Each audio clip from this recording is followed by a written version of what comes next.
আন্তর্জাতিক অপরাধ ট্রাইব্যুনাল ক্ষমতাচ্যুত সাবেক প্রধানমন্ত্রী স্বৈরাচার শেখ হাসিনাকে আদালত অবমাননার অভিযোগে আগামী ৩ জুন সশরীরে হাজির হয়ে ব্যাখ্যা দেওয়ার নির্দেশ দিয়েছে।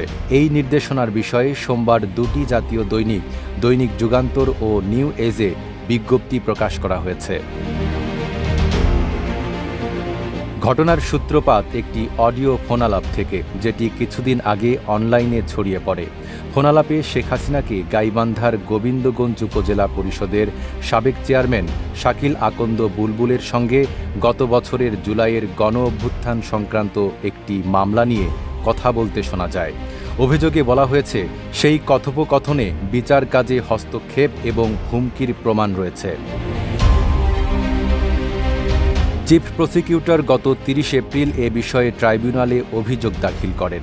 অভিযোগপত্রে উল্লেখ করা হয়, ২২৬টি মামলা হয়েছে, মানে ২২৬ জনকে হত্যার লাইসেন্স পেয়েছি।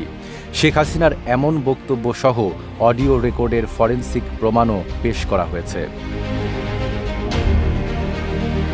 এর পরিপ্রেক্ষিতে ট্রাইব্যুনাল শেখ হাসিনা ও শাকিল বুলবুলকে ২৫ মের মধ্যে ব্যক্তিগতভাবে বা তাদের আইনজীবীর মাধ্যমে ব্যাখ্যা দিতে নির্দেশ দিয়েছিল, কিন্তু নির্ধারিত সময়ের মধ্যে তারা কোনো জবাব না দেওয়ায় আদালত আরও একবার আত্মপক্ষ সমর্থনের সুযোগ দিয়ে সংবাদপত্রে বিজ্ঞপ্তি প্রকাশের নির্দেশ দেয়। প্রকাশিত বিজ্ঞপ্তিতে স্পষ্ট করে জানানো হয়েছে, যদি শেখ হাসিনা ও বুলবুল ৩ জুনের মধ্যে আদালতে হাজির না হন, তবে তাদের অনুপস্থিতিতেই বিচার কার্যক্রম সম্পূর্ণ করা হবে।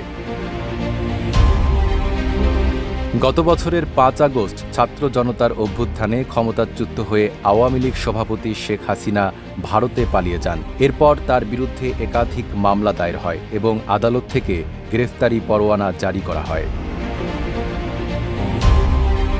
নাঈম আরাবী, ঢাকা পোস্ট।